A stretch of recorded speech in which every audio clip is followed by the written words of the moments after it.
improve the situation. No. All right. So anyway, shall we do some Nimbutsu to get into a different frame of mind? All right. Not really, but you know what I mean. Like, Yeah, totally. let's do some Nimbutsu to Namu, yeah. Namu Namo Amida Amida Butsu, Butsu. Namu Namo Amida Butsu. Namo Ananda, Amida. Namanda. Nama. Excellent. So at least to get into a refreshed, Dharmic state of reverent, mind. dharmic state of mind. I'm in a dharmic state of mind. All right. So, Yes. do you have anything pressing or on your mind that you'd Uh, like to talk no. about related to? I know last time we were sort of discussing Yeah, the show, and that kind of answered as my question as to what the strong um when Shinran or Renyo or anyone would, especially Shinran though, would have really strong criticism of yeah, the way certain members or certain segments of mm-hmm. the Sangha were, behaving or doing things. Yeah, It was always about limiting the yeah, it's always anywhere where you're limiting the power of the mm-hmm. vow, limiting the power of Amida's other power. Any limitation to that where we think we somehow have to bring in our own Yep. power, our own ego, our own, where it sneaks in there to Yeah.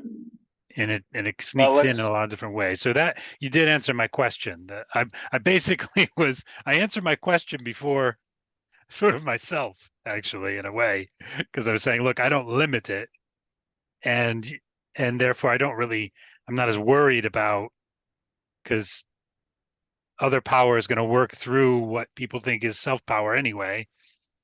And so why was there this? But that was the key, is because don't limit it. That's the whole sort of redirection from Shinran and yeah, Renyo and any of the, you would know, be to don't limit it. Do not limit the power, and it is all self power. And Amida will sort it all out in the end, basically. and why? Yeah, and to answer the question, of why does Rinyo Senpai or Shinran Shoni as well, Rinyo Shoni, sometimes they use sort of stern phrasing, stern, Yes, very strong exactly. Yeah. words regarding various, you know, um, divergences. And the reason is because, you know, um, to keep this Dharma door open, it has to be, transmitted correctly. Yeah. As with any Dharma path, as with any school of Buddhism, the correct transmission of the teaching is part of, the package. And um, what you have is um, self power efforts are always creeping in to close that door. So you have, for example, within in Shinron's own lifetime, you can see from his letters, you had people saying things like, "Oh well, we're better than them because we do this," and we're better practitioners of the Nimbutsu because we also observe precepts. Or you had people saying, "Now, because we're following the Nimbutsu, we don't have to worry about morality. We can just do whatever we want." You had all of these, and Shinron's like, "No, that's not the case. This is none of this, this." And so Shinron in his letters is already addressing these issues, um, and you had that in the Buddha's lifetime Yeah. Shakyamunis. He had to constantly. The only reason we have the Vinaya, the discipline, when Shakyamuni gave his first Dharma talk in the Deer Park to those original five, I believe it was five, hopefully I'm remembering that correctly. I've been reading Bhikkhu Bodhi's book, In the Buddha's Words. So it is kind of new in my memory, but I think there's five, and these were actually ascetics that Shakyamuni had practiced with when he was on the path of asceticism and practice and striving for enlightenment. Then he came to the realization that this is not the way. He left, and they were like, okay, Gautama's giving up on us. And he went off. He sat under the tree. He attained enlightenment. And then he came back to the five. In fact, when he was thinking, okay, who could be open to what I'm saying? He actually thought of those five that he had already practiced with. He already had connection to, there was already that he had already cultivated this relationship with. And they had said goodbye, good luck, but you're giving up on the way here. So he came back, and as soon as they saw him, they were like, whoa, this is Gautama. This is the guy that we were practicing with. I mean, his face is shiny. He just looks like whoa. They could see the whole the nirvana, right? And they kind of knew. Oh, man, he's found it. Here we still are. Striving away, and this guy's got it. And then they asked him, like, what's up with that? And he tells them. That's the Deer Park sermon, right? Or the Deer Park. At that point, there was no Vinaya. There was no rules, governing the behavior of the Sangha, because Shakyamuni introduced rules as the need arose. Yes. So there's all kinds of really interesting, each Vinaya rule actually has a backstory, and they can't all developed over time. They developed over time. They all give a historical or like something that happened in the Buddha's lifetime, but many of them were developed long after Shakyamuni's passing, because we can see, they relate to things that wouldn't have been the case necessarily historically when Shakyamuni was alive. But so that was the Vinaya. Now, and so in Shakyamuni's lifetime, that whole Vinaya is him addressing issues that came up, divergences and weird ways of thinking and incorrect ways of thinking or acting or whatever, and the cool thing about Buddhism is there's no 10 commandments, right? There's no God Almighty laying down the unbreakable rules. It's more like the Vinaya is like a guidance. Shakyamuni is giving us rules about how to behave, essentially, if we're in the Sangha, or as lay people in this chapter I'm reading. So with Shinran, you have the same thing. I'm just giving the context so people don't think that this is something somehow unique to Shin Buddhism. You know what I mean? Like all schools of Buddhism would have these similar things. But the reason that they're so forceful and they're so clear about it is because if this door is shut, so let's say you have a family, they're married, they have kids, the husband drinks sake in the evening, and he's a fisherman. In other words, he's not living according to a path that for most schools of Buddhism would be possible, right? The best this guy could hope for in a traditional Buddhist sense would be maybe not to fall too far into the hells. You know what I mean? So a lot of these people in society at the time were just kind of abandoned by the strict monastic paths because that wasn't open to them. And so that's why they turned to schools like Kamakura Buddhism. You had Zen, where Dogen was, promoting Zazen. Anybody can do Zazen. Mm-hmm. You had Shinron in Honen promoting the Nimbutsu. Anybody can do Nimbutsu, including the person. And you had Nichiren promoting, Lotus Sutra. Anybody can do that. Daimoku, yeah, and the Daimoku. Including that person who is fishing, as Rinyo says, carry on with your occupation, hunt, fish, do whatever it is you do, and just be joyful and grateful that you are saved by Amida,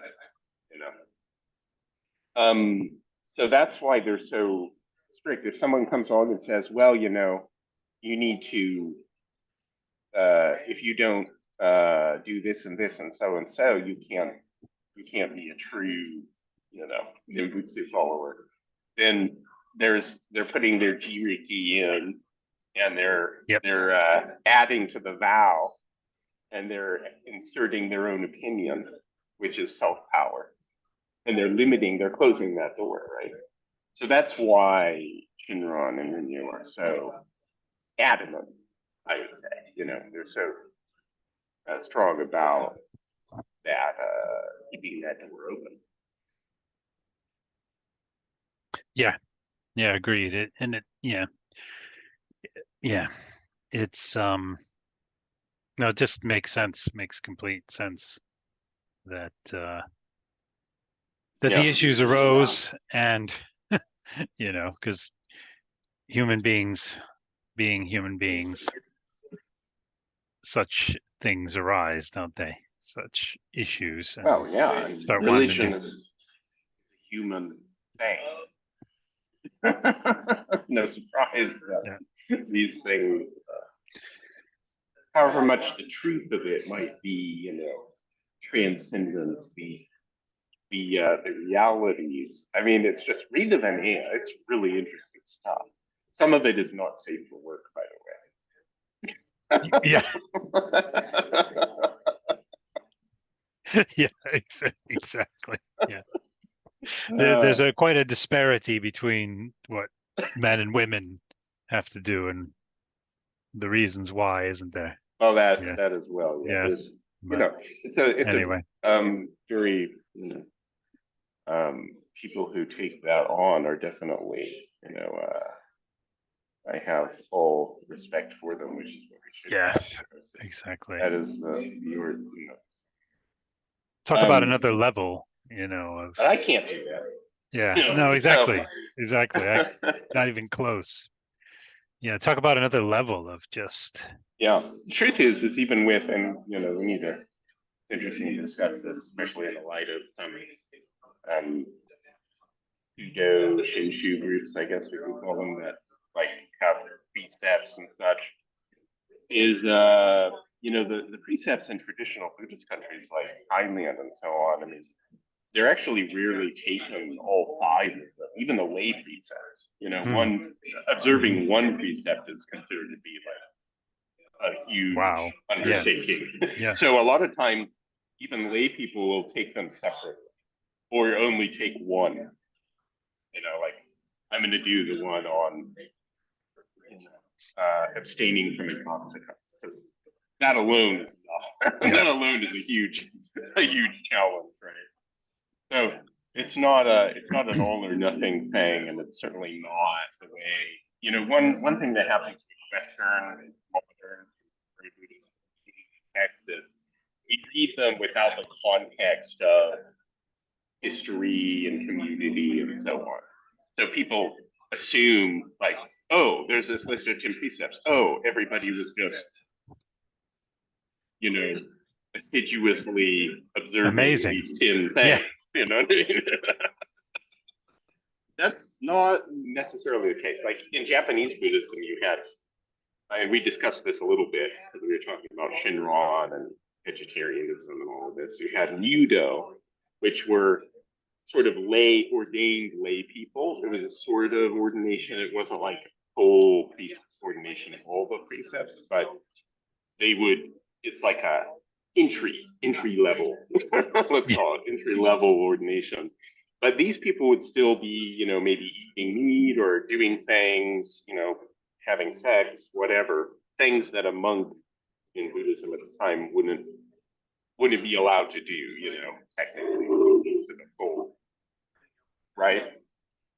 But they would be able to do those things and still be, nun or a monk to at some level. You know what I mean? Like a sort of kind of a lay ordination, honestly. I mean, if you want to think of like the difference for us between Tokudo and Kikyoshiki, like you and I have Kikyoshiki, which is sort of we have a Dharma name.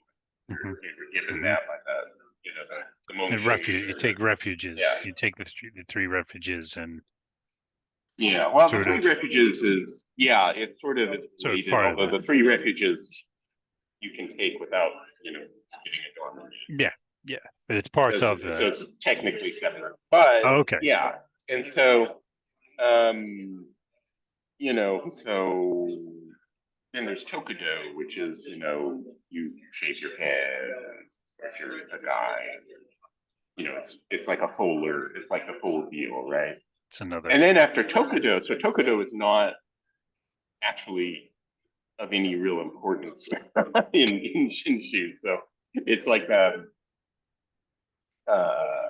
it doesn't even really license you to like have your own temple in Japan. It's just like the bare minimum. In Higashi, like kids as young as 9 get Tokudo. It's not, a huge thing, right? But the real thing is Kyoshi, which is certification, which entitles you to be a teacher. And then you can become, ordained as like a minister, right? So here in the US, all ministers, like in the BCA and the Buddhist Church of America, have Kyoshi or Kai Kyoshi, overseas Kyoshi. Yes, I've heard of that. Yeah. And the same goes for Higashi and any others. Tokudo is not really private. It certainly doesn't entitle you to, be the head of your own school and Buddhist thing or anything. It's merely a kind of an entry, a first step. Yeah, a preparatory kind of step. Or or for somebody who isn't going to go further than that, a deepening step, I guess you could call it. Yeah, and most people don't even go further than Kyoshi is the lay person's Tokudo. Yeah. It's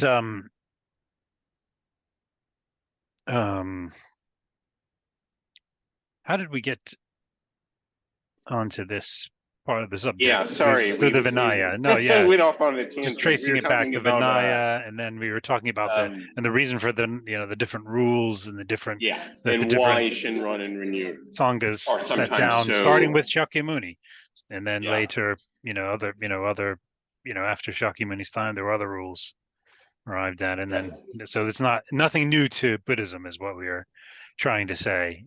That to have redirection or rules. I mean, even beyond what we were talking about the limiting, the Shinran's strong criticism of any kind of limiting divergences that limit the power of Amida, that limit the other power, limit the vow, limit the name, limit the call, limit the mind of Amida. That's why it was so strong. But beyond that, there were other, we've talked about, other Dharma dialogues, the other guidelines that Shinron and Renyo have kind of, and Honen have set down. Some of those we talked about more than others, but they each had guidelines for members' behavior, for Yep. for Sangha members' behavior. Like Right. if you're going to be part of this, we don't get involved in such and such, or we don't act this way, or we don't say this, or we don't say this about other sects of Buddhism or other, Yeah. or even say things about other religions, and for instance, the Yeah. And Shinto, right. the kami and don't disparage, So anyway, there's so I think in one that that is sense, so especially we can limit our behavior. We should limit our behavior, but we don't limit the power of Amida. we limit yeah. our we limit Yeah. our behavior. We limit what we say, do, and think, I suppose, in some regard, but not limit what we think. I shouldn't say that, but we do limit our behavior and our speech Hmm. Well, within Renyo certain says that guidelines. we shouldn't let our minds just run amok. Yeah, yeah, We true, true. should control I our minds. I I'm suppose I not very was, good at that, but I yeah, suppose there might be people who are. yeah. I was, yeah. I think, yeah. I was trying to veer away from saying that somehow we should, you know, be able to have some kind of, Yeah. you know, um, alter our mind states and things like that. I wasn't meaning that, but yeah, Right. we Yeah. there are we should limit our thinking, and also I didn't want to say limit our thinking about what we should think about in the Dharma. I think if you're thinking about the Dharma and you're in Dharma dialogue and listening to the Dharma and studying the Dharma, all bets are off. You should think think as much Oh as you yeah. can about that, and try to think of every question you have, examine every doubt Hmm. that you have, examine every barrier that you perceive, Yeah. examine your own hakurai, like look at how you calculate, and how ridiculous Yeah. it is. So, that's what I meant by we don't limit Mhm. our thinking, but we should certainly don't let our monkey mind run amok, as as best we can. Yeah.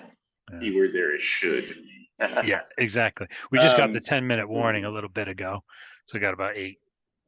nine Do you want minutes, to, 9 minutes, after but this one, do you want to log back on and do a different topic? do another one. Yeah, we could do. Do you want to continue with this though for a bit? Do Sure. you want Sure. to, Yeah. For the next 10 because minutes. I like this when it's just free wheels. We kind of freewheel it. We have a Yeah. freewheeling kind of topic that kind of just evolves and grows out of Could even say free Dharma wheeling. free Dharma Uh, wheeling. Exactly. maybe we're Whoa. The going a wheels little are, far yeah, there. they're just, those Dharma wheels are turning. And you, The Dharma wheels are turning. I love it. oh dear. Yeah. So, yeah, so I think that's the takeaway of last session and this session is the main takeaway is we limit our own, yes, there should be limits on our own thoughts, words, and deeds, but we don't put any limits on Amida's Yeah, I thoughts, think words, that's and a deeds. We great, no yeah, limits that's a on good way Amida's of, power, vow, mind. Um, right. yeah, And in Tani show, it's, the representative. So I got that set of, that's a great gift that somebody sent me from Japan, which is yeah, fantastic. commentary by, I don't know if you are aware, you know who Omine Sensei is. He actually passed away some years ago. No, I hadn't. When you mentioned it, I hadn't heard Yeah. that name. I His don't think works before. haven't been translated very much into English, so he's not as well known here, but he's very well known in Japan. And he was a professor of philosophy at Osaka University, and also a haiku poet, very well known, Oh, cool. and a Shinshu priest ordained in the Nishi Hongan. So he was like the what did they call that? A polymath? Yes. The closest thing would be a Renaissance man, I guess, if you Yeah. read their Carlyle. And I actually own a set of his books on the Wasan. The cool thing about Omni Sensei is he, because of his deep knowledge of both Western and Eastern philosophy, he is really good at bridging the gap between culture and between, like, he relates, Buddhist thought to different philosophers and ideas like Nicholas of Cusa or Heidegger or many other different philosophers, and kind of shows how Shin Buddhist philosophy can be understood through sort of analogies to other philosophies and so on. So very good reading, actually. It's a pity that they haven't been translated into English, because I actually feel they would be probably some of the best writing for Westerners who are familiar with coming to Buddhism, and particularly Shin Buddhism, from a Western philosophical and cultural background, because he makes those connections and relates that. I think that would be very good. Yeah. I mean, I have actually considered, it's a question of time, but his writing is actually very easy to read in Japanese. And part of it is because a lot of his books are actually like lectures that he gave. So they're very easy to read, and they would be comparatively easy to translate into English. So I've actually considered giving it a try. you mentioned. We're at a point now where if somebody doesn't translate these texts, nobody is going to. So, and I have enough knowledge of Japanese to where I could probably create a fairly good rough draft that I could then bounce off of someone like Jerome Ducour Sensei, or even Michael Conway at Otani University. One of my friends who is also a scholar. So I've thought of it, but anyway, Omni Sensei, that commentary on Tanisho is really cool because it's a complete set, and every booklet is basically one section of Tanisho, one chapter. So there's a whole book on every chapter of Tanisho. Wow. Imagine the Dharma riches there. But anyway, the famous one Tanisho is, well, if even an evil person can be born in the Pure Land, then how much more can a good person be born? Is the normal thought you would have. Process, the conventional. Yeah, the conventional, calculative, process. But Tanisho puts that on its head and says, actually, if even a good person can be born in the Pure Land, then how much more so Akui, or the evil person. Of course, evil person being the person who is made aware of their own, situation in evil state in the spiritual sense. So Akunin Shoki, that the evil person is the object of the Buddha's salvation that comes from Tanisho, and of course is also, not only in Tanisho, but also in Shinran's writing, of course in Rinyo, is one way in which power of the Tao can be limited by our habitual, calculative, self-powered ways of thinking. And these are the divergences that Yuinbo is lamenting. Now, it's interesting, there are two approaches, like you have Kakunyo Shonin coming later, who in the Gaijasho, so sort of against heresy, against, a little more stronger, like clearly calling out various practices and beliefs that are divergent with Shinshu. But in Tanisho, it's more lamenting the differences, lamenting the divergences. Yuendo says, it's sad that these things are happening and talking about it. So it's a little different in approach, although the object is essentially the same, which is to clarify what the correct in teaching is. Yeah. So I'm a little I think we're distracted. There's running out of time. Yeah, we are. I'm a little sorry. I was a little distracted at the end. There's football going on. Oh boy. England's, I think, playing, and so people are on the telly. Do you know what I mean? Watching. They're Yay. having like, the footy parties and going crazy now. I think Oh really? England must have either scored or won, and like there was just this Bravo. eruption down the street of people screaming from their homes. Rule Britannia. Come on! Yeah, anyway. So I got a little bit Good distracted times. there. Anyways, We have so shall we 4th of wrap this up? July week, so Yeah, yeah, lots yeah. of fun. It's coming Lots up, of fun to that. happening.